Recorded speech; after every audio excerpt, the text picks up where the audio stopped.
Thank you for joining Detective Duo, your companion for stories of wit, charm, and quiet suspense, the kind Tommy and Tuppence might have uncovered in their early adventures. Subscribe for more of these mysteries, and let us know where you're listening from. It was the sort of morning that pretends to be ordinary until one looks too closely. The brass sign on the door, Blunt's Brilliant Detectives, had been polished the day before and gleamed bravely in the thin spring sunlight. Inside, the office smelled faintly of furniture polish, old paper, and the optimism of small enterprises.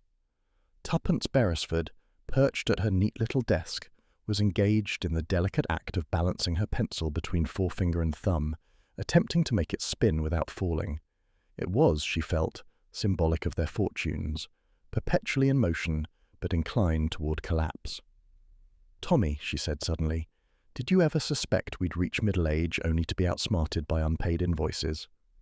Her husband looked up from the armchair by the window, where the Times lay folded across his knees. "I've always believed it a mark of breeding to owe something. It keeps the world interested in one." "Then the world must adore us," she replied crisply. "We owe it nearly everything." She was about to resume the spinning of the pencil when a discreet rap sounded on the frosted glass door. The lettering, "Private Investigations, by appointment only," trembled faintly. Tommy glanced at the clock. 11:15. Too early for the post and too late for a client with money. "Then it must be fate," said Tuppence, and went to answer it. The corridor outside was empty except for an elderly clerk retreating down the stairs and a single envelope lying on the mat. The handwriting on the front was neat, mechanical, and oddly impersonal. To Mrs. T. Beresford, private. No stamp, no return address. She carried it to her desk, studying it with the instinctive caution of someone who once decoded field messages under fire. The paper was cheap, the kind one bought by the ream at stationers, but her eye caught the watermark as the light struck it.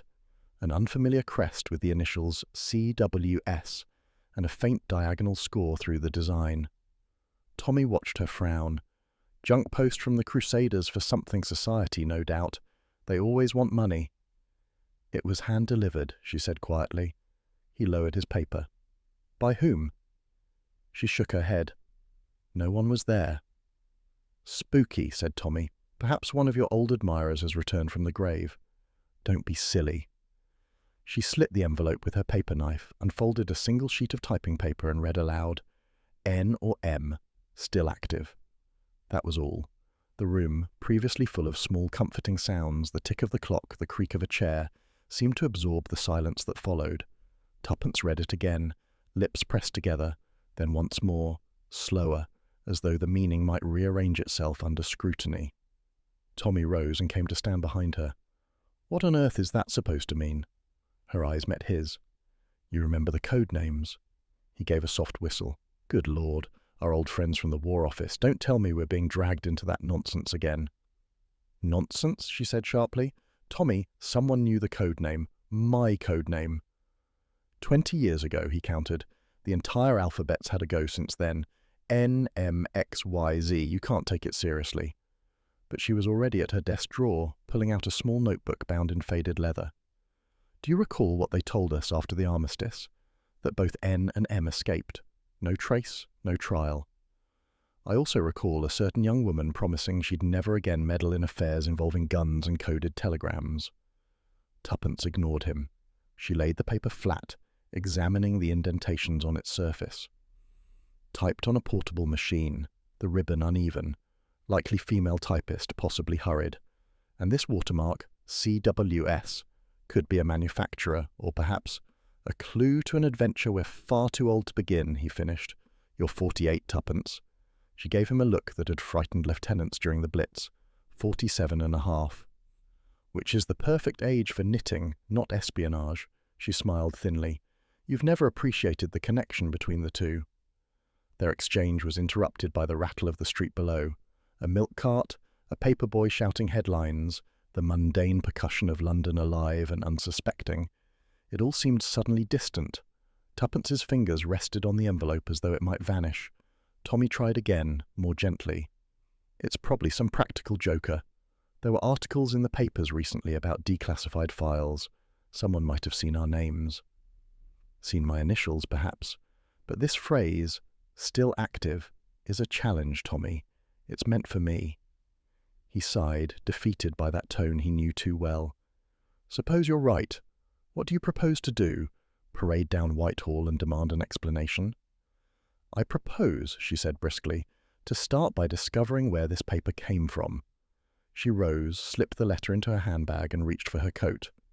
Coming? Tommy groaned. You mean now? I haven't even finished my tea. It's cold, she replied, already at the door. Outside, the day was bright enough to make her squint as they stepped into the little square. The city possessed that deceptive calm particular to late morning, delivery boys whistling, an occasional taxi hooting impatiently. Yet beneath it, she sensed the pulse of something waiting. She could almost hear the whisper of an old wireless set in a darkened room, the crackle before a secret broadcast. They walked to the corner stationer's where she questioned the proprietor about the watermark. He squinted, adjusted his spectacles and said, "Coastal writing supplies, missus. Small outfit in Portsmouth, if memory serves. Been years since they sold up, though." "Portsmouth," murmured Tuppence. "Naval town. How convenient." Tommy leaned against the counter. "Coincidence, darling. Remember those? They occur every day." As they stepped outside again, Tuppence hesitated. Across the street, a man in a dark overcoat seemed absorbed in the window of a tobacconist's. When she glanced his way, he turned casually and walked off. She said nothing, but her pace quickened. Back at the office, the mood of ordinary enterprise felt faintly ridiculous. The half-written invoices, the chipped teacup, props from a comedy suddenly invaded by drama. Tommy resumed his chair with theatrical weariness. "You realize this will end with me in handcuffs for loitering near a restricted area?" She ignored him, opening her notebook again. "If the paper comes from Portsmouth, it must have been purchased deliberately. Someone wished to send a message tied to the coast, N or M, perhaps a naval connection. You're building palaces on sand." "Maybe," she admitted. "But there's something in the air, Tommy. The war may be over, but not for everyone." He studied her fondly. "You've missed it. The chase, the puzzle. Admit it." She looked up, smiling despite herself. "I've missed being useful." Silence settled between them, companionable and uneasy at once. From the outer corridor came the faint creak of a floorboard, no louder than a sigh. Tommy turned his head. "Did you hear that?" "Probably the postman." "There's no post at this hour." Tuppence crossed to the door and opened it quickly. The corridor was empty again, stretching pale and unremarkable to the stairwell. Only the smell of dust and old linoleum lingered. She closed the door softly. "We're not alone, Tommy." Rubbish. But his eyes betrayed a flicker of doubt. He rose, checked the window latch, and then laughed awkwardly. "Honestly, you've frightened yourself into melodrama." "Perhaps," she said. Yet her hand went unconsciously to the handbag where the letter lay. The clock chimed 12, clear, deliberate notes that filled the small room. Tuppence drew the blinds halfway, muting the sunlight to a gentle glow. She sat at her desk once more, staring at the envelope. After a long moment, she slipped it into her handbag and fastened the clasp with a decisive click. Tommy watched her. "What now?" She smiled without looking up. "Now, my dear, we wait and see who makes the next move." Unnoticed by either of them, the frosted glass of the office door darkened briefly as a shadow passed, silent, patient, and gone before the clock finished striking. The morning began with Tuppence's determined silence, always the most efficient way of bending Tommy's will. She moved about their modest flat with the purposeful restraint of a general preparing for a campaign. The sound of drawers opening, shoes polished, and the kettle whistling were her weapons of persuasion. Tommy, hunched behind the newspaper, attempted neutrality. He had learned long ago that any comment, no matter how innocent, would become tactical ammunition. "Tommy," she said at last, her tone as smooth as the tea she poured, "we're going to see Colonel Laxton." He lowered the paper an inch. "We are? What a pity. I'd promised myself an idle day, avoiding all colonels." "Then consider it an act of charity. You'll be rescuing him from a life of boredom among filing cabinets." Tommy eyed her warily. "You've already decided, haven't you?" "Of course," she said, fastening her gloves. "You may either accompany me like a gallant husband or follow later, pretending it was your idea." He sighed, folding the newspaper with soldierly resignation. Very well, but I draw the line at espionage before luncheon. The War Office, in its new post-war incarnation, looked like an institution suffering from its own memories. The once proud corridors of polished oak had been replaced by functional paint and echoing linoleum. Clerks hurried past in sensible shoes, carrying stacks of papers that looked as though they might outlast the empire itself. Colonel Laxton's office was at the end of a dim corridor, marked only by a small brass plate. Confidential, no admittance without appointment. Tuppence rapped smartly on the door. A familiar growl answered, "Come in, then, if you must."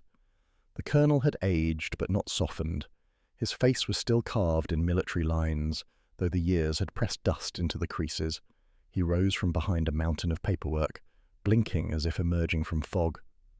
"Mrs. Beresford," he said, shaking her hand with gruff courtesy. "And you, Beresford. Didn't expect to see either of you outside a garden party." "Nor we you," Tuppence replied sweetly. "But something arrived yesterday that made me nostalgic for old times." She handed him the envelope. Laxton took it, adjusted his spectacles, and read the single line. The effect was immediate. His expression froze, the hand holding the paper tightening slightly. "Where did you get this?" he demanded. "It was delivered to our office by hand."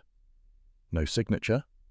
"None, but the phrasing is deliberate, still active. I thought it best to consult the source of all wartime secrets before running to Scotland Yard." The colonel exhaled slowly, folded the paper, and placed it face down on the desk. "I should have burned those files," he muttered. "So it is genuine," said Tuppence quietly. He hesitated, then nodded.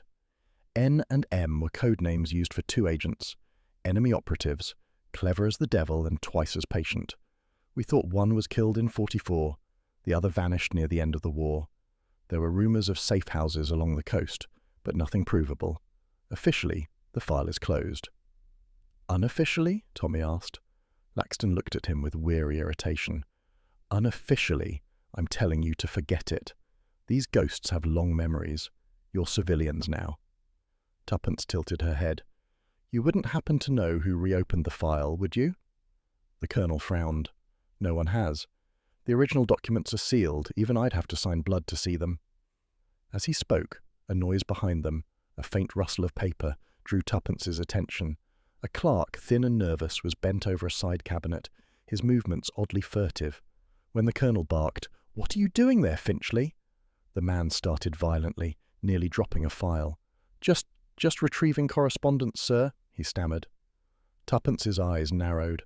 The clerk's hand slid something into his inner pocket before he closed the cabinet. "Very well," said Laxton. "Get out." When the door closed, Tuppence said lightly, "Your Finchley looks rather devoted to his paperwork." "Anxious sort," grunted Laxton. "Wouldn't last a week in the field." "Perhaps not," she said, "but he handles documents with the care of someone who knows their value." The colonel gave her a hard look.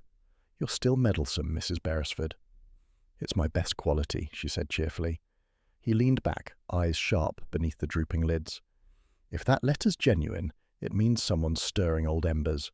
Stay clear. The last people who went chasing after N and M didn't come back for tea." "We've always made it a point to return for tea," Tommy said lightly, but his glance at Tuppence betrayed unease. Laxton's reply was grim. "Then take my advice. Forget the letter. Forget the names." Outside, the London air felt thicker somehow. The hum of traffic edged with disquiet. The Beresfords walked along Whitehall in silence until Tuppence stopped suddenly. "Tommy," she said, "the man who followed us out. Did you notice him?" Tommy turned. Behind them, pedestrians crossed briskly, but one figure stood out, a man in a black overcoat, his hat brim low, pacing their distance. "I see him," Tommy murmured. "Perhaps he's after your autograph." "Don't be flippant," she said under her breath. "Let's test it." She steered him into a small cafe tucked beside a bookshop. They sat by the window with 2 cups of indifferent tea and watched. The man in the overcoat paused across the street, feigning interest in the book display. Tommy stirred his tea lazily. "Well, we've either acquired a devoted reader or a spook with time to kill." Tuppence's eyes were bright with curiosity rather than fear. "You must admit, it's rather flattering to be followed. I feel young again." "I feel indigestion coming on," he muttered. The man remained outside for several minutes, then melted into the crowd as smoothly as he'd appeared. "Gone," said Tommy. "Satisfied?" "Not remotely. Whoever sent that letter wanted us moving, and now we are." She rose, leaving her untouched tea. "We'll pay Colonel Laxton another visit, unofficially." Tommy groaned. "You can't possibly." But she was already at the door. "I only want to know what was in that file Finchley pocketed." Something made him nervous. People don't steal trivialities from the War Office. "People also don't enjoy being arrested for espionage," Tommy said, following her into the street. "Then we'll simply be discreet. That's your specialty." My dear Tuppence, discretion and I were never properly introduced. They reached the curb just as a black motorcar eased from the corner, its engine purring low. It rolled past them slowly, the windows dark. Tuppence caught a brief reflection of her own face in the glass, startled, smaller than she felt, and then it was gone, accelerating toward Trafalgar Square. Tommy exhaled. "Coincidence, you'll say?" She shook her head. "No, confirmation." The afternoon light slanted across the rooftops, turning London's grey edges to gold, but the sense of unease lingered. As they crossed into the square, a gust scattered the pigeons into a brief whirl of wings. Tuppence watched them rise, then said quietly, "You realise what this means, don't you?" "That we're fools?" "That we're back," she said, "whether we like it or not." Tommy slipped his arm through hers. "Then at least let's be stylish about it." And together they walked into the crowd, unaware that the same black motorcar had slowed once more at the far corner, idling patiently, like the past itself, waiting for its next opportunity. The train rattled southward, leaving behind the grey sternness of London for a gentler horizon. Outside the window, the countryside rolled by in green and gold, fields stitched together by hedgerows and grazing sheep. Tommy, half asleep behind his newspaper, murmured occasionally at the headlines without reading them. Tuppence sat opposite, alert and amused by his attempts to appear disinterested. "Pretending you're bored never fools me," she said. Tommy lowered the paper. "I'm cultivating indifference. It's the only sensible attitude when one's wife drags one toward the sea in pursuit of invisible spies." "Invisible? We've had a car tail us, a clerk pocket a file, and a Colonel blanch at the mention of a letter. If they're invisible, they're doing it rather noisily." He grunted but smiled. "And remind me why Lymchurch precisely?" She tapped the notebook on her lap. The missing file Laxton's clerk took was about Seaview House. During the war, it was used as a listening post for intercepted transmissions. If anything remains of N or M, we'll find traces there. Tommy yawned. "I can hardly wait to meet the ghosts of British bureaucracy." By the time they stepped off at Lymchurch Station, the late afternoon sun had turned the air sharp and salt bright. The village perched along a slope that dipped toward the sea, its cottages whitewashed and tidy, its church spire pointing mildly toward heaven, as if asking permission rather than giving directions. Seaview House stood apart from the village, a large square structure with lace curtains and the faint melancholy of buildings that have overheard too much. A hand-painted sign announced comfortable rooms, moderate terms. The landlady, Mrs. Sedgwick, greeted them with an energy that bordered on theatrical. "Mr. and Mrs. Beresford, how delightful. We so rarely get married couples this time of year. The air is wonderful for one's nerves, though of course the wind can be excitable." Her eyes, quick and assessing, belied her cheerful chatter. She was plump and rosy-cheeked, yet her hands fluttered as though perpetually smoothing invisible creases. Tuppence smiled with the sweet civility that was her chosen weapon. "We were told your house was charming. I do hope we aren't imposing." "Not at all. You'll like your room. It has the best view of the sea, though the gulls can be dreadfully opinionated in the mornings. I'll just show you up."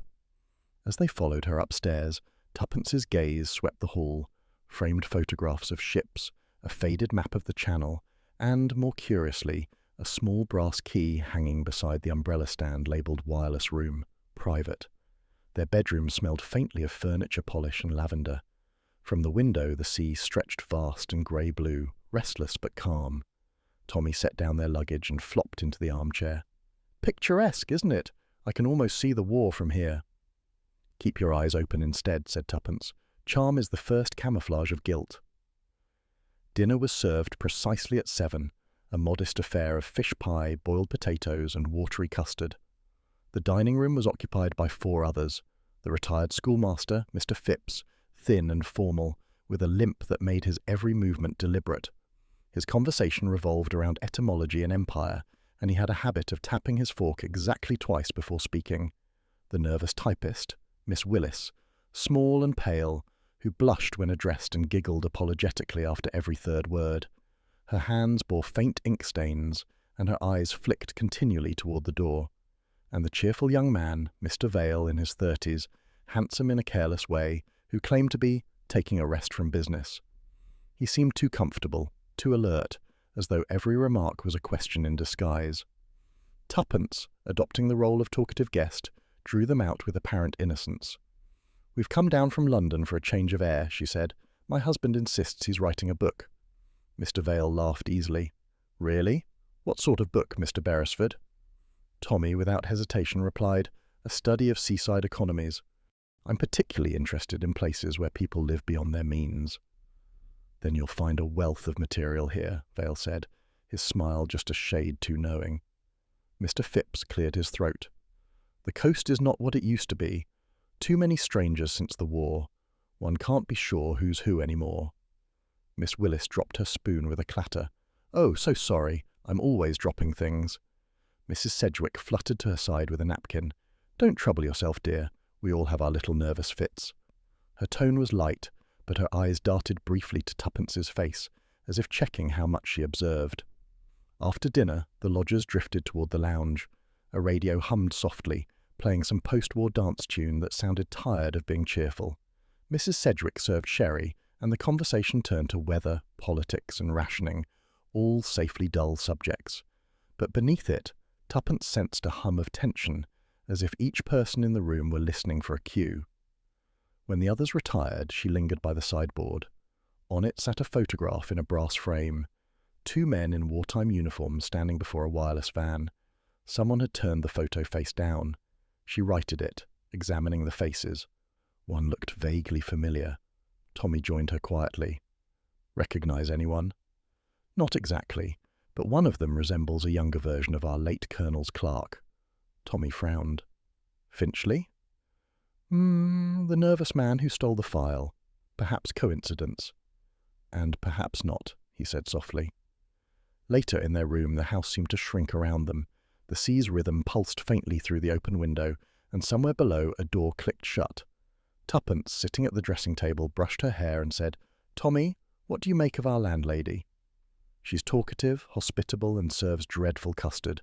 Perfectly harmless." "She talks to fill silences that don't need filling," Tuppence replied, "and she watches people while pretending not to." Tommy stretched. "You're letting your imagination loose again." "Perhaps, but I'm certain she knows why we're here." He gave a drowsy chuckle. "She thinks we're holidaying economists, my dear.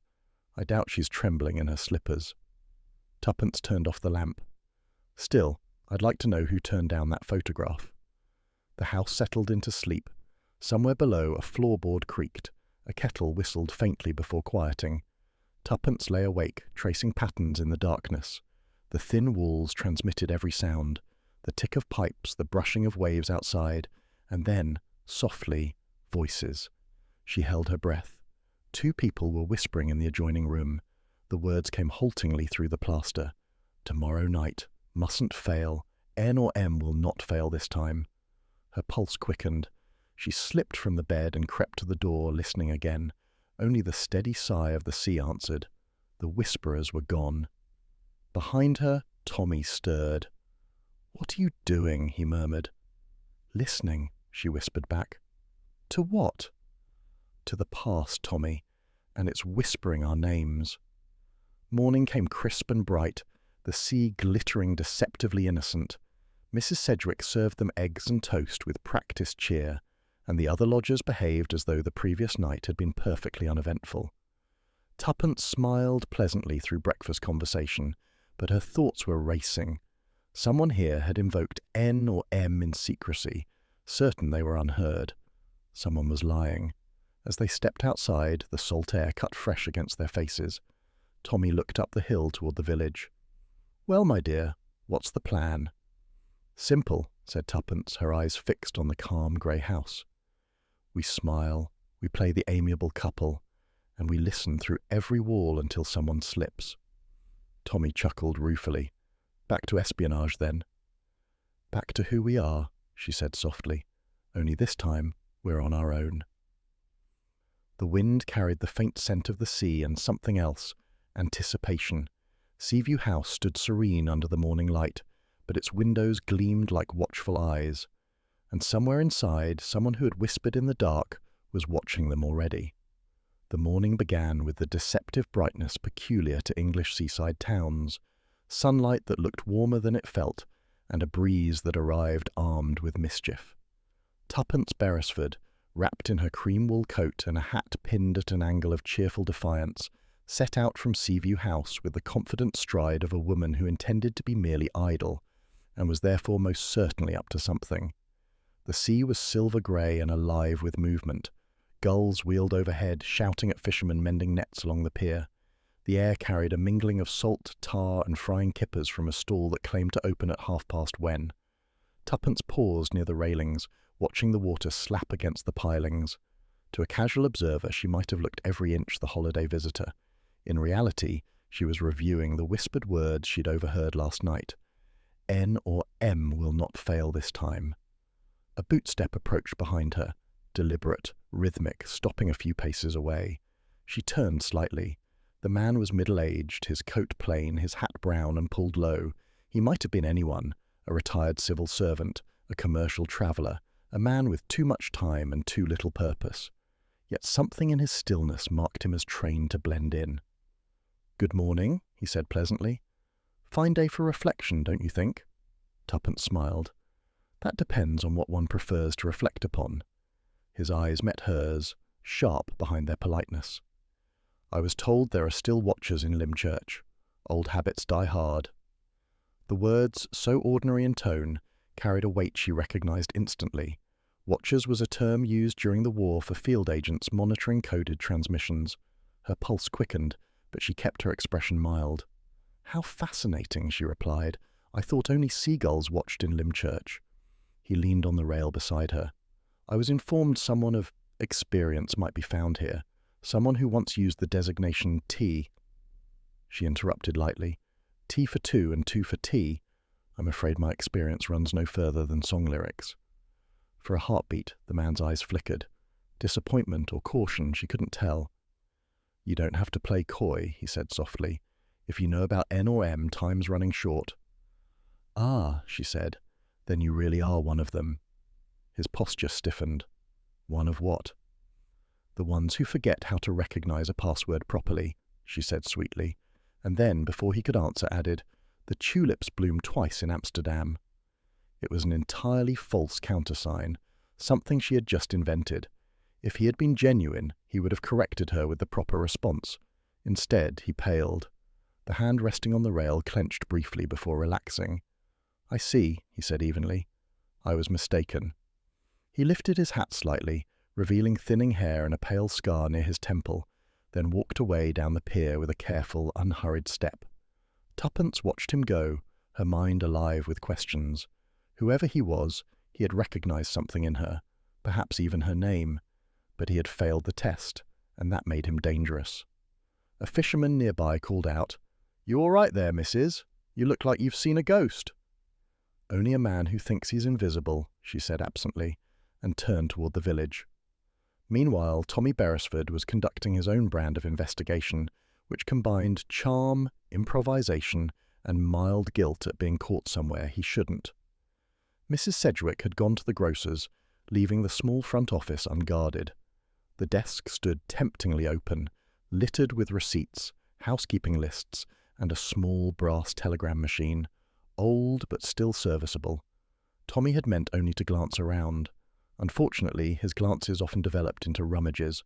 Within minutes, he was knee-deep in drawer contents. Rent book, biscuit coupons, holiday brochure. "Ah, what's this?" He held up a half-written telegram. The words were typed neatly but unsigned.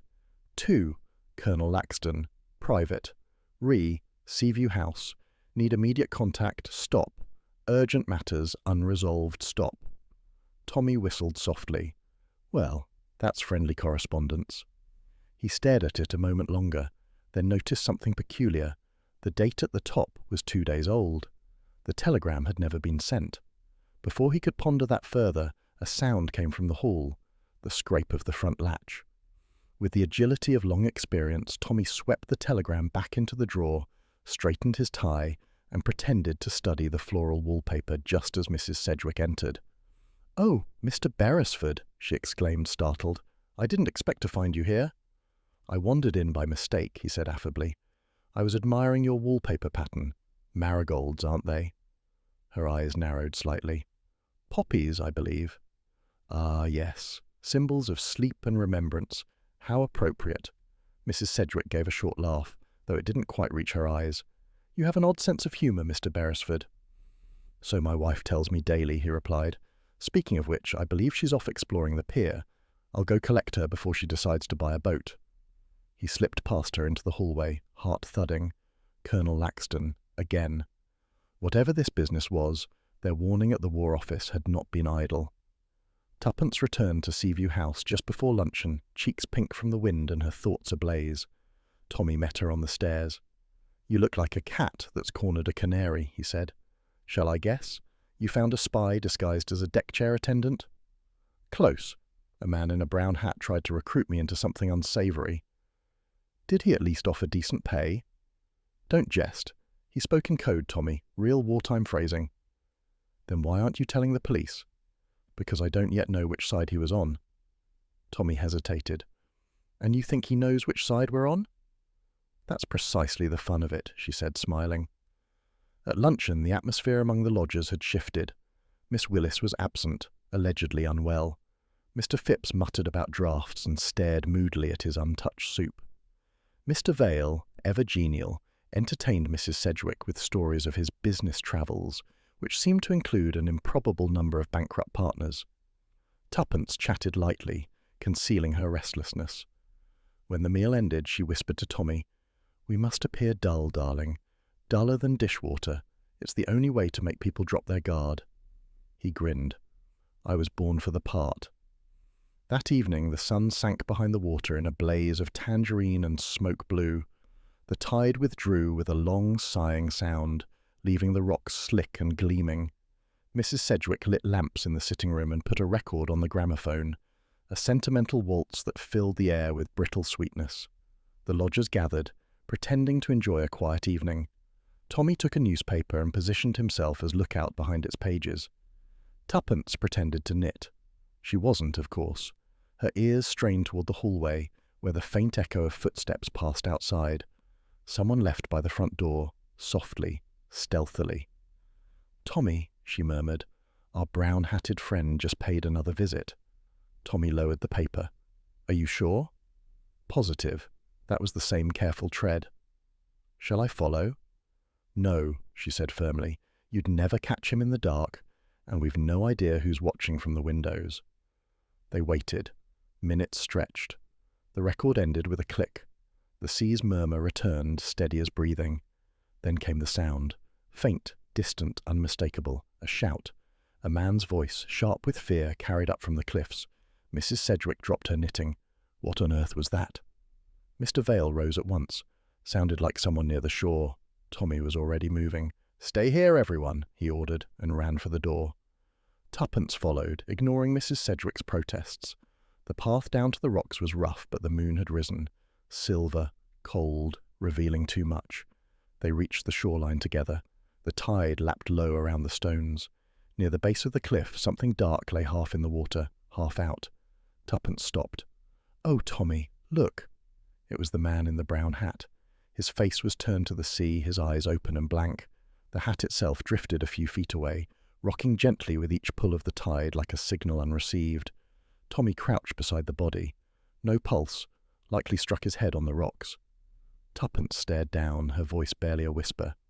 "He said time was running short, and now it has." Tommy stood, his expression grim. Whatever game we've stumbled into, the stakes have just changed. Above them, the lights of Seaview House gleamed faintly, and from one upper window, a figure seemed to watch, unmoving, framed by the glow. Tuppence met Tommy's eyes. Someone wanted him silenced. He nodded. And I'd wager they're upstairs sipping cocoa. As the tide crept higher, the waves lifted the brown hat once more and carried it slowly out to sea, like a farewell to secrets long kept and newly dangerous. "Nothing so tedious as a corpse without a name," declared Inspector Merriman, stamping his boots on the narrow path that led from the beach to Seaview House. "It's like trying to post a letter with no address." He was a tall, iron-haired man with a voice that could cut through fog. His overcoat smelled faintly of London and impatience. Tuppence, watching him from the doorway, decided she liked him, at least as far as policemen went. Tommy, less certain, suspected he might prefer London fog to seaside mysteries. The inspector removed his hat and gave them both a curt nod. "Mr. and Mrs. Beresford, is it? You're the couple staying here?" "Yes," said Tuppence brightly. "We specialise in turning up wherever unpleasant things occur. Saves the authorities the trouble of finding us." He blinked.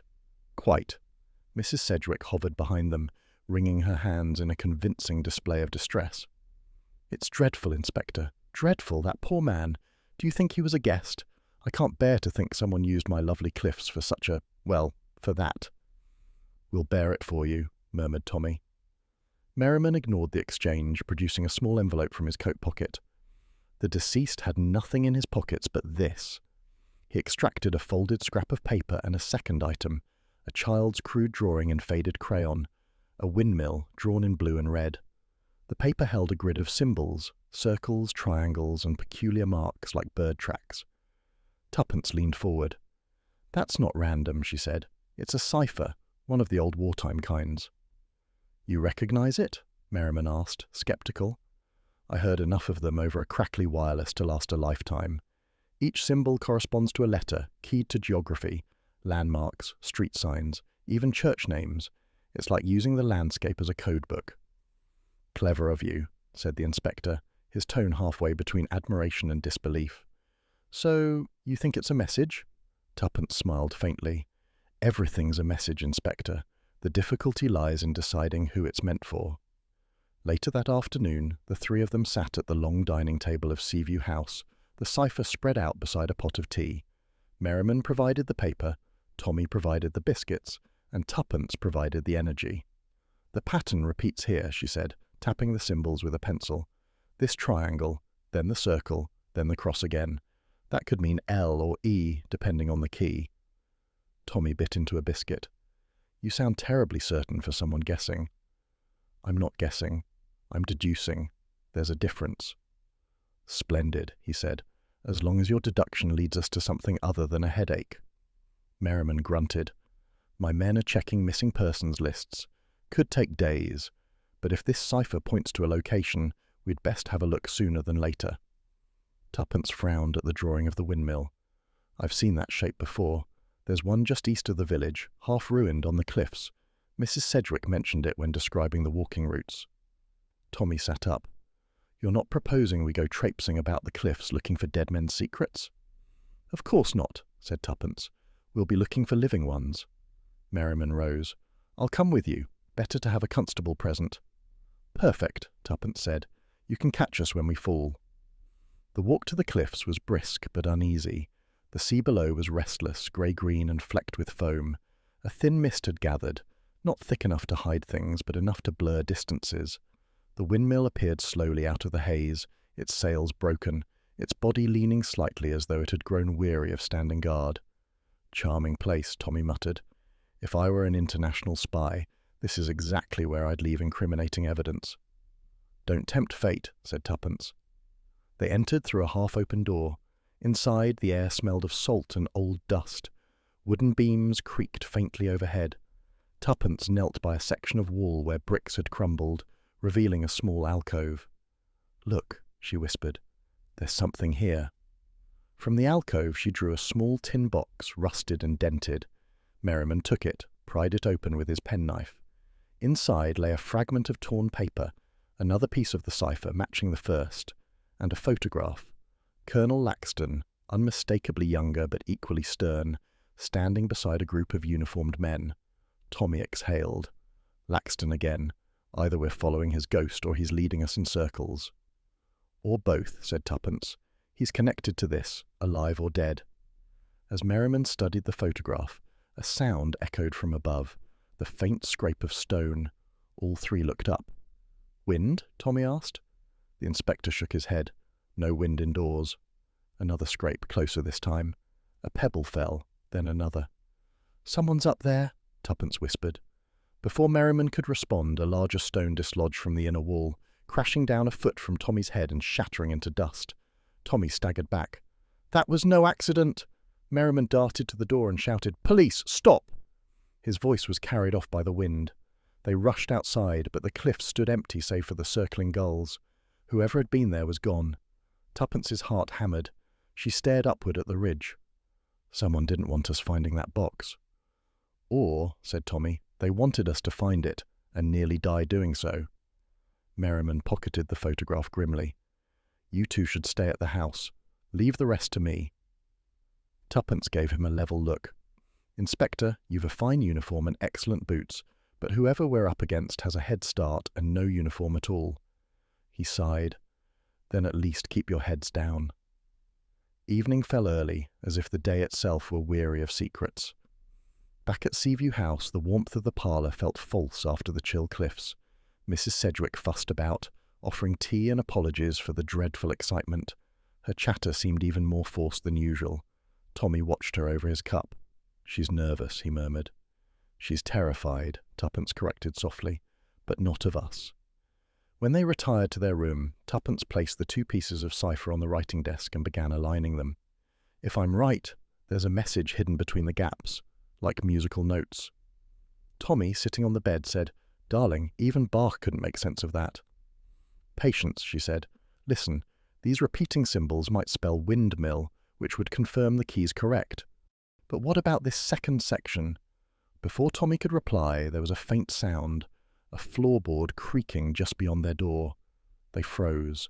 The handle turned slightly, then stopped. Silence. Tommy moved quietly to the door and flung it open. The corridor was empty. Only the scent of lavender polish lingered in the air. He shut it again. "We're becoming jumpy." "Not jumpy," said Tuppence, "just observant." She gathered the cipher papers, locked them in the top drawer of the desk, and pocketed the key. "There.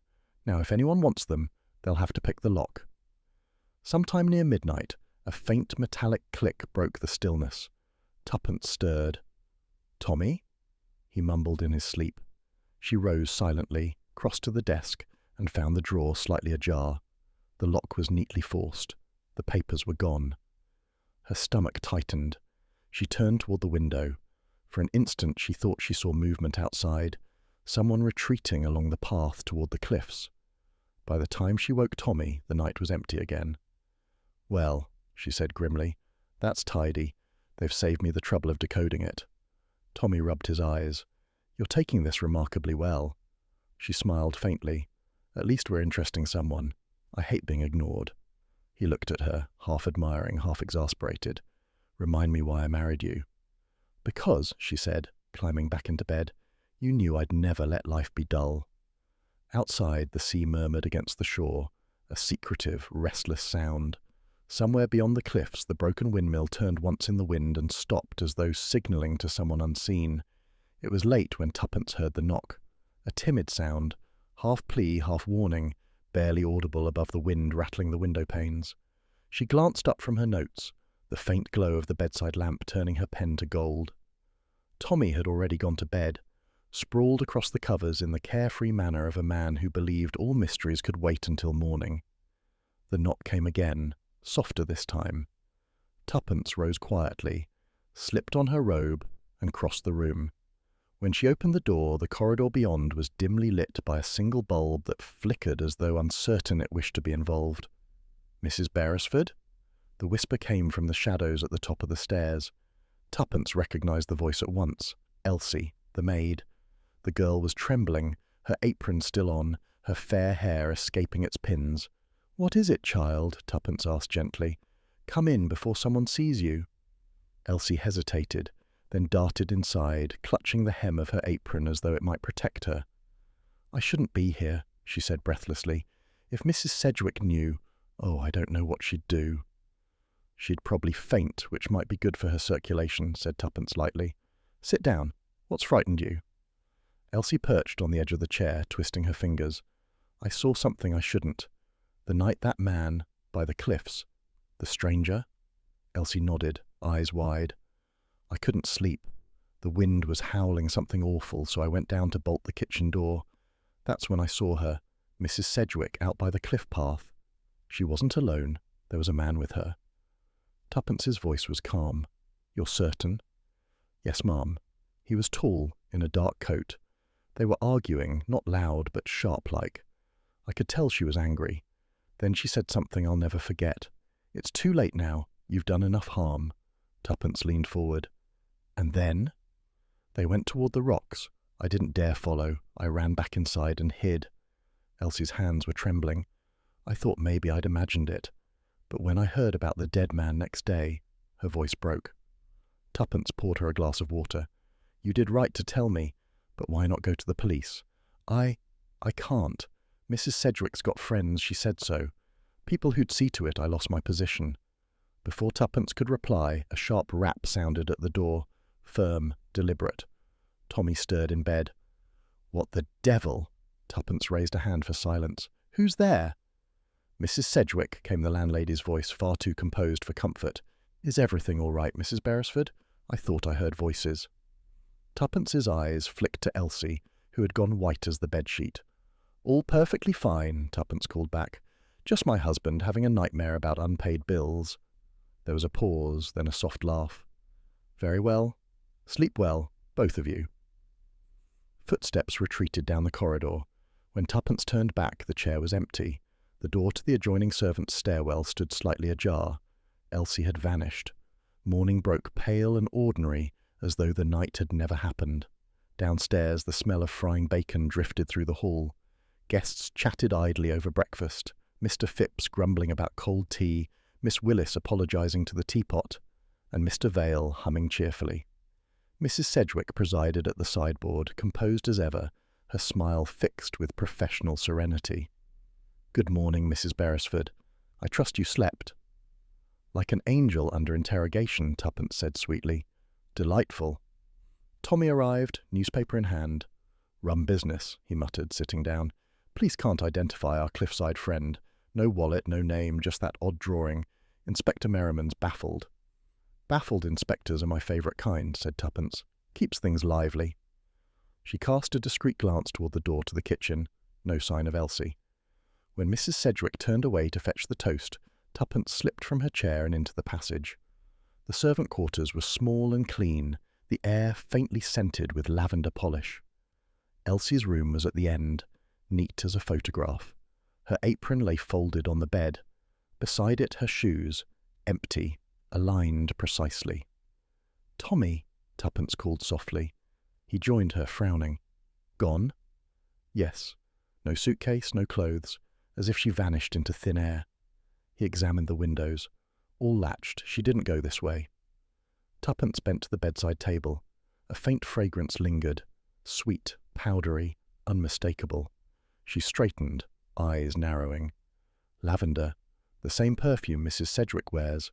Tommy sniffed. Could be coincidence. And this? Tuppence held up a cigarette stub from the ashtray, a foreign brand with gold lettering on the paper. Laxton smoked these. I noticed them in his office. Tommy's expression hardened. Then the Colonel's ghost is getting about. Or his habits have been adopted by someone still breathing. She replaced the stub carefully. Whatever Elsie saw frightened her badly, but she didn't leave of her own accord. I'd wager she's been helped away, or silenced. Tommy ran a hand through his hair. You really think Mrs. Sedgwick's capable of that? Tuppence's smile was faint. A good landlady can dispose of a guest far more efficiently than an assassin. A smile here, a cup of tea there, then nothing remains but folded linens. Later that morning, the Beresfords strolled into the village. To any observer, they were an affectionate middle-aged couple admiring shop windows and arguing about the price of scones. In truth, every step was deliberate reconnaissance. Tommy carried a walking stick, using it to point out seemingly random details. Note the telephone box near the grocer's, he murmured. If someone wanted to send messages unseen, it's in full view of the cliffs. And the post office across the street, Tuppence replied. Our friend Mrs. Sedgwick could easily collect telegrams under another name. Tommy stopped at the bakery, lowering his voice. You really intend to confront her? Eventually, Tuppence said, but first we need proof, and perhaps a bit of theatre. Ah, said Tommy gloomily, your favourite pastime. When they returned to Seaview House, the atmosphere was strained. Mrs. Sedgwick was at the writing desk in the lounge, dabbing at her eyes with a lace handkerchief. Oh, Mrs. Beresford, she said with a quaver, such dreadful news. My poor maid has left me without notice. She must have run away in the night. I can't think why. She was so simple and sweet. Perhaps she was frightened, said Tuppence softly. Frightened? Of what? Oh, of shadows, perhaps. They tend to grow large by the cliffs. Mrs. Sedgwick's fingers froze for an instant before resuming their delicate movement. You have a poetic imagination, my dear. I envy it. Tommy, watching from the armchair, said lazily, Did the inspector call again this morning? She hesitated. Briefly, he left instructions that none of us should go wandering. Such excitement for a quiet house. Her laugh was brittle. Tuppence smiled, equally polite. Indeed, quiet houses can be the noisiest things in the world. That evening, while the other guests played cards in the lounge, Tuppence and Tommy staged what Tommy privately referred to as an act of domestic espionage. Tuppence slipped into the kitchen with the ease of a cat burglar, while Tommy kept lookout in the corridor. The cupboards were spotless, almost too spotless, but in the small waste bin beneath the sink, Tuppence found the crumpled remains of a telegram form, the carbon paper smudged but legible enough to read, From Sedgwick 2L, subject, object secured, stop servant, removed, stop, further instructions. Tuppence's breath caught. She folded the scrap into her pocket. When she rejoined Tommy, she whispered, She's working with Laxton, or whoever's using his name. He stared. Then the cipher, the death, even poor Elsie, it's all part of the same web. Yes, she said grimly, and I think Mrs. Sedgwick is the spider at its centre. That night, the house felt alive with unseen motion. Doors closed softly, footsteps echoed faintly above. From their window, the moonlight cast long bars across the floor, as if the room itself were caged. Tuppence sat awake long after Tommy had drifted off, the lavender scent still haunting her senses. She thought of Elsie's folded apron, of the girl's frightened whisper. She wasn't alone. Somewhere in the darkness, a clock struck 2. The sound lingered, hollow and deliberate. Tuppence rose, crossed to the window and drew back the curtain. Down by the cliffs she saw a figure, a woman's silhouette, standing motionless against the pale gleam of the sea. Even at that distance, Tuppence knew the curve of the shoulders, the set of the head. Mrs. Sedgwick. The landlady turned as though sensing the watcher above, and for an instant their eyes met across the night. Then she moved away, vanishing into the shadows that led toward the sea path.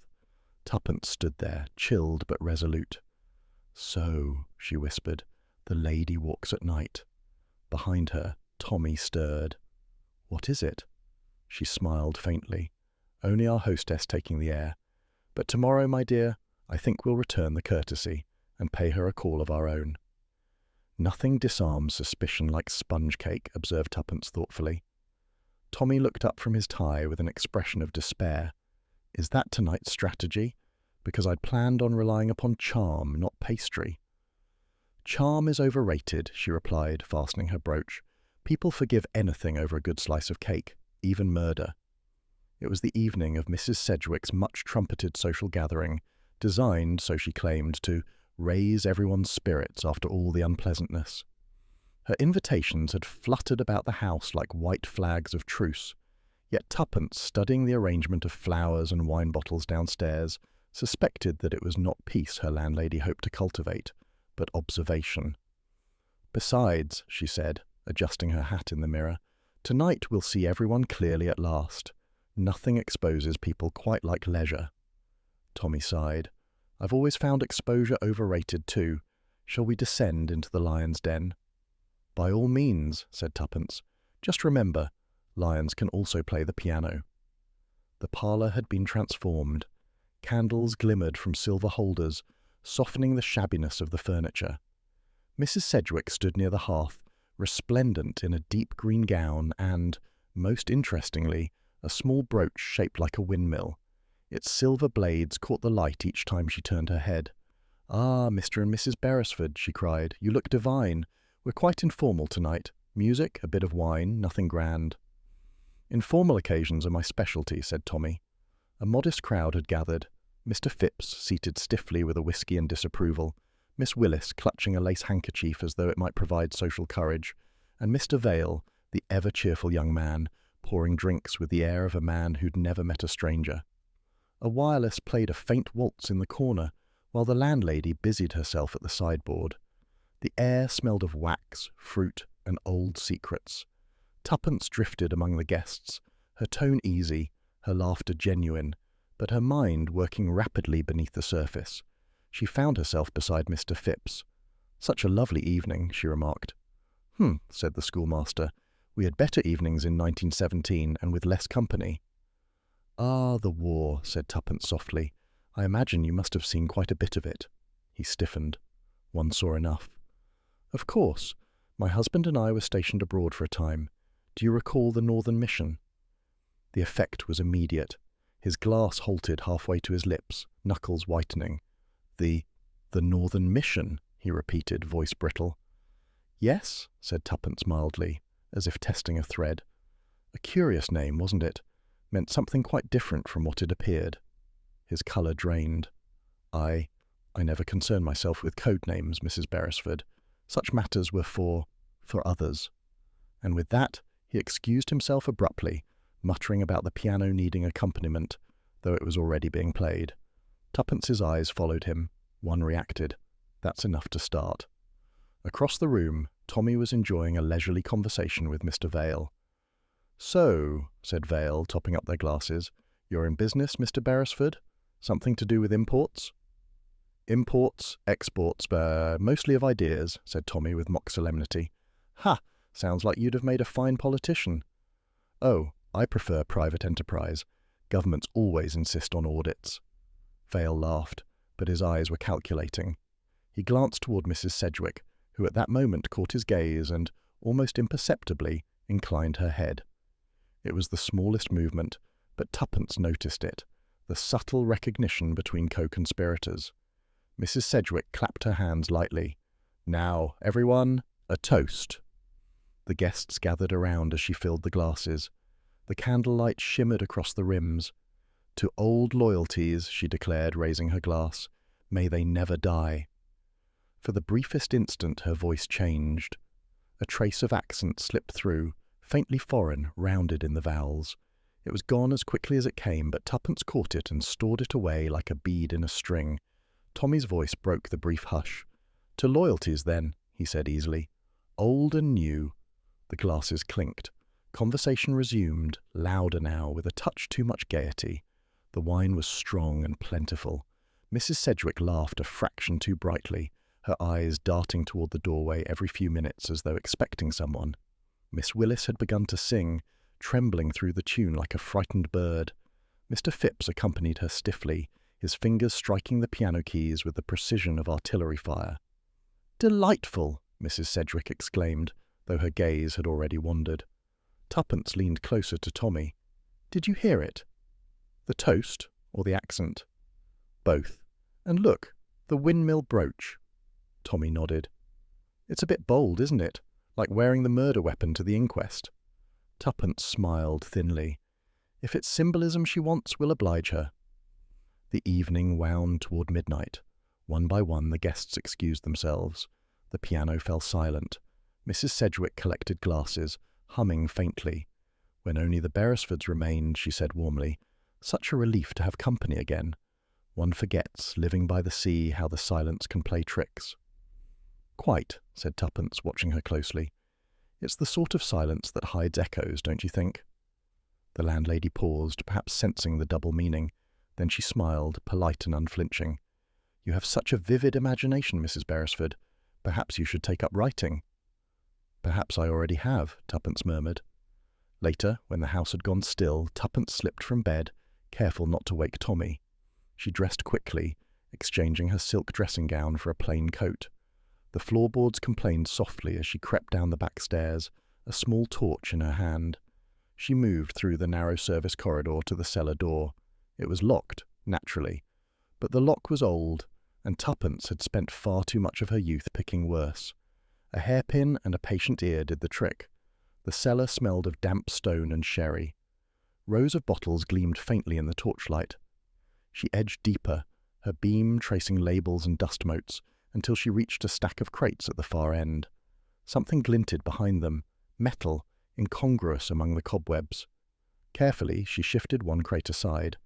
Beneath it sat a shortwave transmitter, compact but unmistakable, its dials neatly polished, a headset coiled beside it. A faint hum lingered, not alive, but as if it had been used recently. "Well," she murmured, "our landlady's hobbies are certainly more exciting than flower arranging." She knelt to examine it. On the table beside the transmitter lay a logbook. The entries were in code, letters and numbers scrawled in a tidy hand. One date stood out, the same night the man in the brown hat had died. A sound above made her freeze, a soft creak, then footsteps descending the stair. The torch clicked off at once. Tuppence flattened herself behind the crates, heart hammering. The cellar door opened. A shaft of light fell down the steps, then widened as someone descended carrying a candle. The flame revealed Mrs. Sedgwick's silhouette, calm, deliberate, her green gown now replaced by a dark shawl. She approached the transmitter, set the candle beside it, and adjusted a dial. A soft crackle filled the silence. Her voice, low and measured, spoke in a tone stripped of its usual affectation. "This is my repeat. This is my condition active. Confirm receipt." There was a pause, then a faint answering click, too soft for words. Mrs. Sedgwick nodded once, extinguished the candle, and turned to go. Tuppence waited until the sound of her footsteps receded before emerging from her hiding place. She allowed herself one long breath. "M," she whispered. "So you've chosen your letter, have you?" She recovered the transmitter, replaced the crates exactly as she'd found them, and slipped back toward the stairs. In the corridor, the darkness seemed thicker, listening. A single thought echoed in her mind. If Mrs. Sedgwick was who was N? Back upstairs, Tommy stirred as she re-entered the room. "Good heavens, woman," he muttered sleepily. "Have you been communing with the mice?" "Only with traitors," she said, sitting on the bed and unlacing her shoes. He blinked awake. "What now?" She smiled faintly. "Our hostess keeps a radio in her cellar. Not for the BBC either. I heard her speaking to someone. She called herself M." Tommy sat up, alert. "M as in N or M?"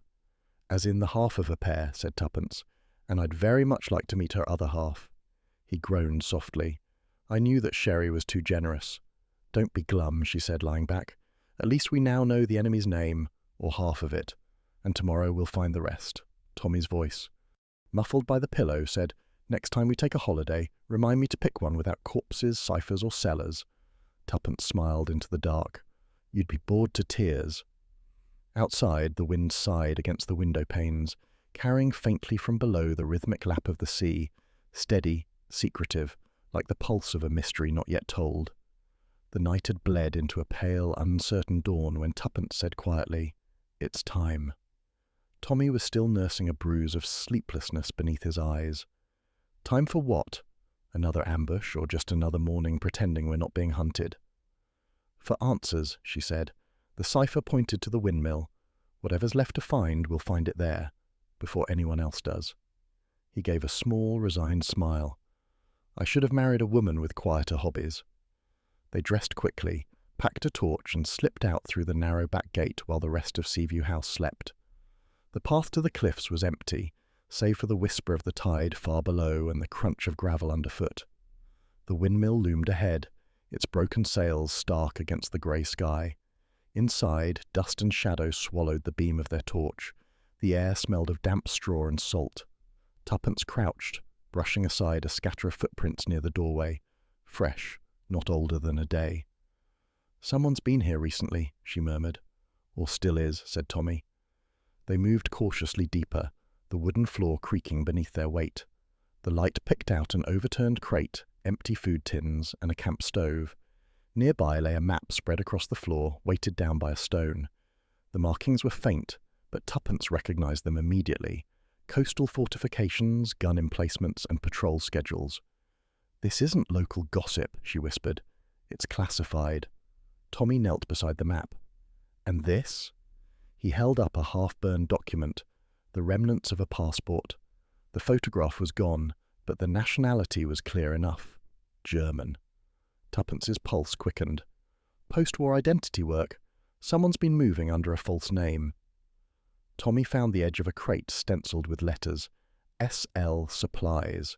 He frowned. Could be cover for Signal Logistics, or something worse. They followed the torch beam to a small wooden table. Upon it lay the missing half of the cipher, a sheet identical in pattern to the one recovered from Laxton's briefcase. "Together at last," murmured Tuppence, aligning the two halves.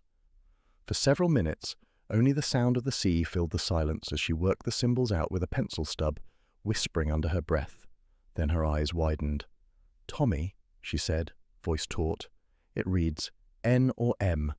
Operation resumes at dawn." He looked at her. "At dawn? That's—" She checked her wristwatch. 30 minutes ago." They hurried back to the village, but when they reached the nearest telephone box, the line was dead. The receiver gave only a hollow hum. "Cut," said Tommy grimly. "Our saboteurs have been busy." "Then we go to Merriman," said Tuppence. He was staying at the inn near the harbour. They found the inspector in his shirt-sleeves, already half-dressed for the day and in no mood for conversation. "Good Lord, you two look as if you've run from the invasion," he said. "We might have," Tuppence replied, handing him the decoded message. "They mean to strike today. The phrase 'Operation resumes at dawn.' It must connect to the naval base at Westhaven. Look at the map we found. They've marked the signal routes." Merriman's face hardened. If that's true, they could be preparing to transmit coordinates for a sabotage team. I'll alert the base immediately. He grabbed the telephone on the inn's counter and dialed, but after a moment slammed the receiver down. "Dead here too." "Then they've silenced the village completely," said Tommy. "We're on our own." By the time they returned to Seaview House, the morning sun was struggling through a low mist, turning the windows to dull brass. The lodgers were at breakfast, their faces pale, subdued, as if everyone could feel the tension humming beneath the day. Mrs. Sedgwick was not among them. Tuppence took her seat casually, her eyes scanning the room. Mr. Phipps hunched over his porridge like a man awaiting sentence. Miss Willis dabbed at her eyes for no reason at all. And the young man, Mr. Vale, looked up from his coffee and smiled, the same easy, irreproachable smile that had charmed them all since the first day. "Sleep well, Mrs. Beresford?" he asked lightly. "Not a wink," she said. "Too much on my mind." He chuckled. "You should try my method. I think of nothing at all." "Yes," said Tuppence softly. "I imagine that comes easily to some." Tommy shot her a warning glance, but she ignored it. The moment stretched, the hum of polite conversation dying around them. Then Inspector Merriman entered, his presence cutting the atmosphere like a blade. "Good morning, everyone. I'll need you all to remain here for a few questions." Mrs. Sedgwick appeared just then, her composure perfect, her hands flour-dusted from some domestic pretext. "Inspector, really, must we go through this again?" "Afraid so, madam," he said. "Seems London's incident wasn't isolated. We've reason to believe there's more at play, and it ends here." The questioning began methodically. Mrs. Sedgwick protested ignorance. The schoolmaster muttered about patriotism. Miss Willis cried, and Mr. Vale, when it came his turn, only smiled. "I really don't see the fuss," he said. "If Laxton's dead, it's tragic, but hardly my doing." Merriman folded his arms. "You met him, didn't you?" "Once at a club in London. He bored me stiff. I much prefer the company here." He flashed Tuppence a grin. Something in his tone, that careless, precise arrogance, struck her suddenly. She leaned forward. "You said before, Mr. Vale, that you'd served overseas during the war. Which regiment was it again?" "Signals Corps," he said, instantly. Tommy spoke up. "Funny. The Signals Corps disbanded from your listed unit in 1944. I checked the records." For the first time, Vale hesitated. The mask slipped, barely, but enough. Tuppence's eyes narrowed. "It's you, isn't it? N. Laxton was your handler, Mrs. Sedgwick your courier. When he tried to stop you, you killed him and took the cipher." He laughed lightly, almost pitying. "My dear lady, you've a splendid imagination, but if I were what you think, I'd hardly stay for breakfast." Merriman stepped forward. "Then don't move until I tell you to." But Vale was already moving. With a sudden, startling speed, he overturned his chair, sending it crashing into the inspector's knees. The door slammed open. He bolted for the hallway. Tommy was after him at once. "Stay with Merriman," he shouted, but Tuppence was already running. The chase led through the back garden, across the narrow coastal path, and up toward the cliffs. The wind tore at her hair, the air sharp with salt and urgency. Ahead, Vale climbed the slope with the grace of someone who knew the terrain. "Stop!" Tommy called, but the man only laughed, glancing over his shoulder. At the cliff's edge stood the skeleton of the windmill, its broken blades groaning faintly in the wind. Vale reached it first, turning to face them. "Well done," he said, panting but composed. "You've been cleverer than most." Tuppence kept her revolver steady. "You were working both sides, weren't you? Feeding information to whoever paid more." He shrugged. "Survival, Mrs. Beresford. After the war, loyalty was a currency no one accepted. Laxton thought he could control me, so I relieved him of the burden." "And Mrs. Sedgwick?" "A courier, nothing more. She never knew half of what she carried." Tommy moved a step closer. "And what are you carrying now?" Vale smiled faintly and held up a small pistol-sized device, a signal flare. "Insurance," he said. "A single red star and the naval base at Westhaven goes up in smoke. My partners offshore are waiting for confirmation." Tuppence's voice was steady. "You won't live to see it." "Perhaps not," he said, raising the flare gun. "But I'll die useful."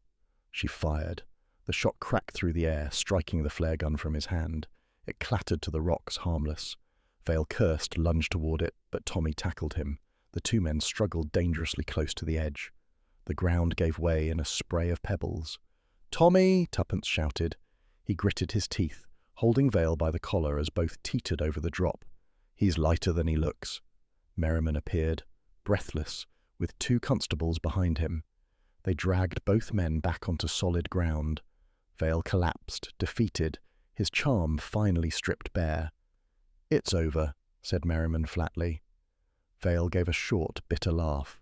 "For you, perhaps." Then he went limp.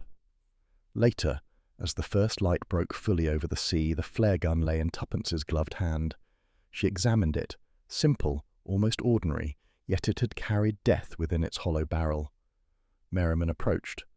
If that thing had fired, Westhaven would have been a crater. Tuppence nodded slowly. "Funny, isn't it?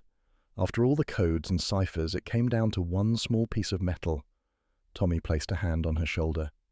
"And your quick aim." She smiled faintly.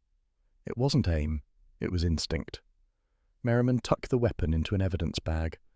"We'll clear up the rest. Laxton's records, Mrs. Sedgwick's testimony. They'll sort themselves now that the head's cut off." Tommy exhaled. "And the mysterious N and M." Merriman gave a thin smile.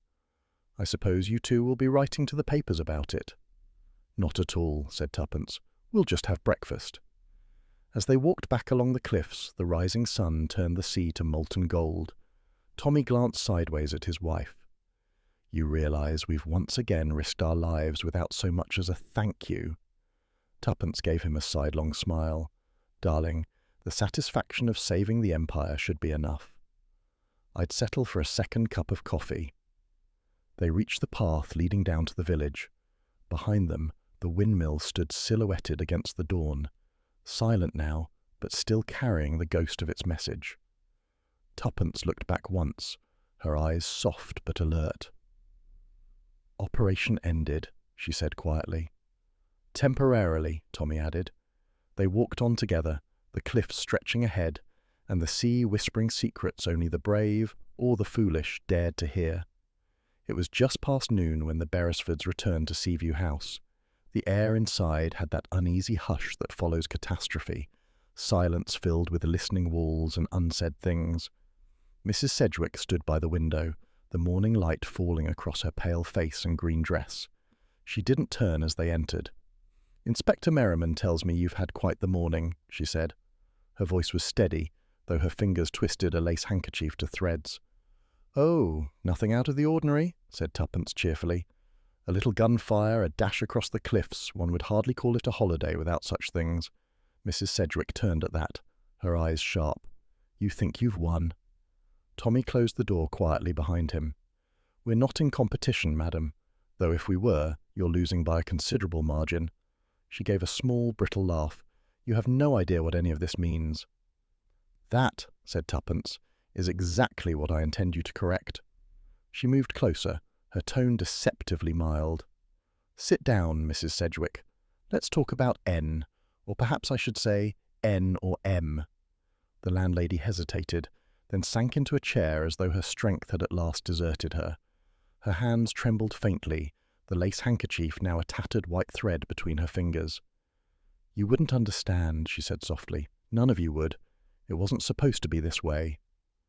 Then explain, said Tuppence, because so far all we've found are corpses, codes, and a shortwave transmitter under your sherry crates. Mrs. Sedgwick's lips curved into something that wasn't quite a smile.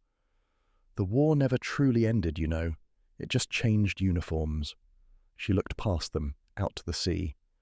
N or M, everyone assumed those were people, names, but they weren't.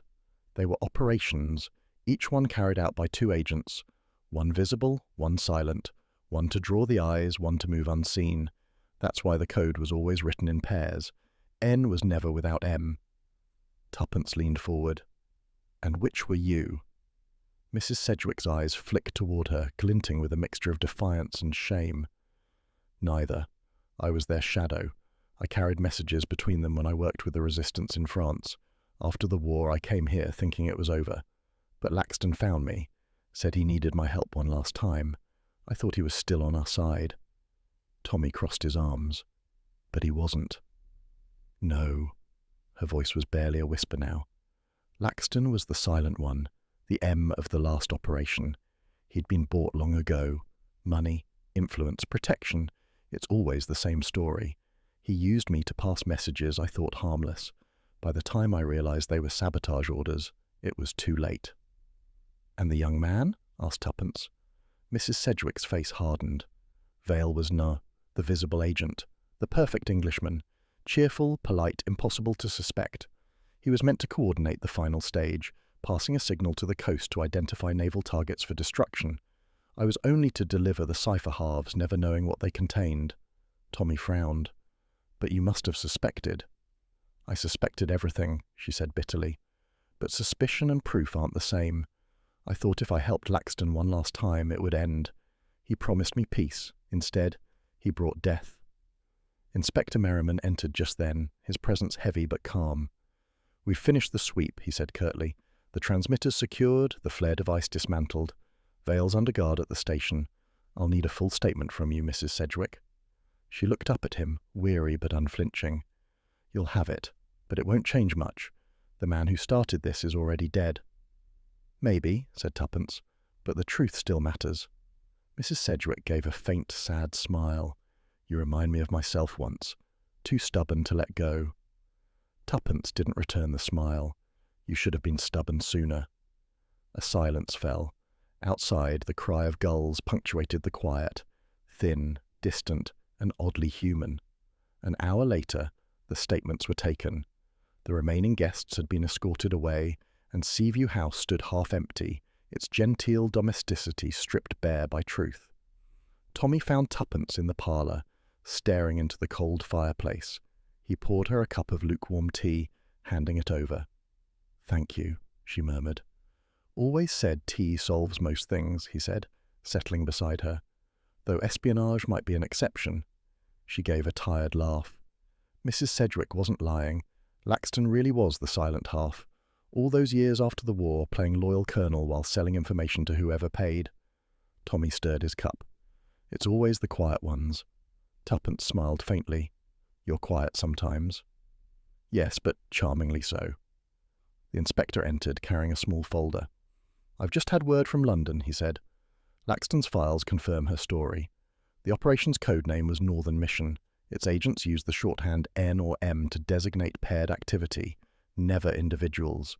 They ran a dozen such networks during the war. This was one that never properly shut down. Tommy whistled softly. So, N or M weren't traitors. They were ghosts of an old system. Merriman nodded. Precisely. But some ghosts refused to stay buried. Tuppence looked up. And Mrs. Sedgwick? She'll be charged, but I expect leniency. The Home Office prefers to bury embarrassments quietly, especially those involving the late Colonel Laxton. Tuppence's brow furrowed. It's strange, isn't it? After all the chaos, it turns out N or M weren't people at all. Just an equation. One seen, one unseen. Merriman closed the folder. You'd be surprised how many wars are run by equations. When the inspector left, the house seemed to exhale. The tension that had gripped it for days loosened its hold. Mrs. Sedgwick's perfume still lingered faintly in the air, lavender and remorse. Tommy rose, stretching. Well, that's that, I suppose. Another mystery wrapped, another brush with treachery survived. Tuppence smiled, eyes half-lidded. You sound almost disappointed. Not at all. I'm simply wondering what ghastly thing we'll stumble into next time. I vote for something peaceful, perhaps a case involving stolen scones or a missing garden gnome. She laughed, the first genuine laugh in days. We've earned a rest, haven't we? Tommy leaned on the mantel. Absolutely. Next time we'll go somewhere properly dull. No spies, no secret codes, no dead colonels. Just deck chairs, tepid lemonade, and the most scandalous thing being a jam competition. Jam competitions can be murder, she said dryly. Then I'll risk it. They packed that evening. The rooms of Seaview House looked almost... She looked maddeningly composed for someone who'd nearly been shot off a cliff 2 days ago. Well, Tommy said, dropping into his chair. Back to civilization. Telephone bills, missing cats, and suspicious husbands. It's almost restful. Almost, she said, smiling faintly, though I suspect we've just traded one kind of madness for another.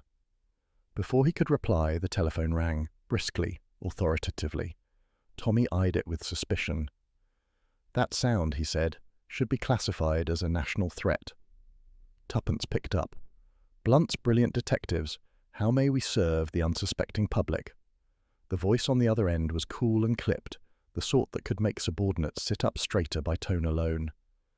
Mrs. Beresford, I believe you and your husband owe me a visit. Room 42, Whitehall. Bring your notes. The line clicked dead. Tommy sighed. Whitehall. Just when I thought we might get a day without intrigue.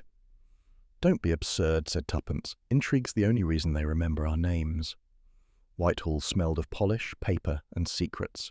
The new head of intelligence, Sir Lionel Crane, was a thin man with eyes like polished steel and a manner suggesting he'd been born disappointed in humanity and had yet to be proven wrong.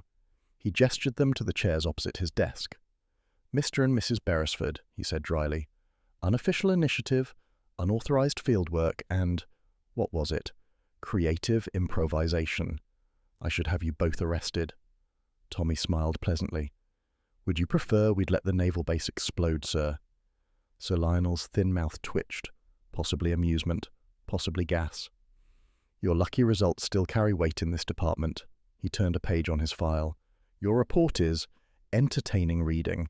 Espionage, ciphers, cliff chases, a windmill, and a dead colonel who apparently wasn't on our side. Typical Beresford chaos. Tuppence tilted her head. We call it efficiency. He ignored that. Mrs. Sedgwick is in custody, facing charges of complicity. Mr. Vale will hang, and Colonel Laxton's reputation will conveniently remain heroic. The public won't hear a word. Tommy gave a low whistle. History tidied up again. You chaps do that rather well. Sir Lionel folded the report shut. I'll say this for you two. Wherever you go, files multiply. But next time, kindly remember we do have official channels. We did try, said Tuppence sweetly. The telephone lines were cut. Sir Lionel allowed himself the faintest hint of a smile. Yes, well, do try not to make a habit of saving England without paperwork. Half an hour later, they sat in a tea room off St. James's, the kind where nothing had changed since 1935 except the price of scones. Rain streaked softly against the windows, and the afternoon crowd murmured around them like distant bees. Tuppence stirred her tea thoughtfully. You know, she said, Sir Lionel wasn't wrong. Peace doesn't really mean peace. It just changes costume. Tommy looked up from the newspaper. First it's uniforms and guns, then it's briefcases and ciphers. Same war, different weather. She smiled faintly. And we keep stumbling into it. He shrugged. Someone has to. Might as well be us. At that moment, the waiter approached with a letter. Delivered by hand, madam, he said politely. No return address. Tuppence frowned, breaking the seal. Inside was a single folded page, familiar handwriting, hurried and smudged. She read silently, her eyes widening slightly. It's from Elsie, she breathed. Tommy nearly dropped his cup. The maid? I thought she'd vanished. Yes, but not dead. She made it to France. Listen to this. She read aloud. Dear Mrs. Beresford, I am safe now. I couldn't stay after what I saw that night. Colonel Laxton gave Mrs. Sedgwick an envelope, and I took a copy before I ran. I sent it through friends who still remember the old days. You'll know what to do with it. Please don't try to find me. Some of us can only survive by staying ghosts. Yours truly, Elsie. Tuppence lowered the page slowly. Tommy whistled again. That girl has more sense than the lot of us put together. Tuppence turned the envelope over thoughtfully. There's something else. The paper caught the light, and faintly embossed in the corner, almost invisible, was a watermark. Stylized letters forming a small monogram. BBD. Tommy leaned closer. That's... Yes, said Tuppence softly. Blunt's Brilliant Detectives. Our stationery. They stared at it for a long moment. So, the letter that started this entire escapade, Tommy said slowly, the mysterious one about the missing agent, the cipher, the rest of it, came from us, she finished. Or rather, from someone who knew exactly how to bait the hook. He gave a half laugh. You mean one of our old friends at Intelligence decided to drop a line and reel us back into the game? Tuppence smiled, her eyes glinting. Someone who remembered we're incurably curious. Manipulated, you mean? Motivated, she corrected. Tommy leaned back, shaking his head. And to think I was just starting to enjoy retirement. You'd be bored in a week, said Tuppence. You'd alphabetize the files, rearrange the paper clips, and start interrogating the milkman for suspicious behavior. He grinned. And you'd help. Naturally. The rain eased outside, leaving the window panes streaked and shining. Tuppence folded Elsie's letter and tucked it carefully into her handbag. Well, she said, finishing her tea, perhaps it's for the best. Whoever sent that envelope knew us very well indeed. Tommy raised an eyebrow. Do you suppose we'll ever find out who? Oh, eventually, she said with a small secret smile. But for now, I think I'd rather not. He frowned. Why on earth not? Because, she said, standing, it's so much more interesting when one mystery leads to another. He groaned good-naturedly, tossing a coin onto the saucer. You're incorrigible. I'm a realist. People like us never really stop.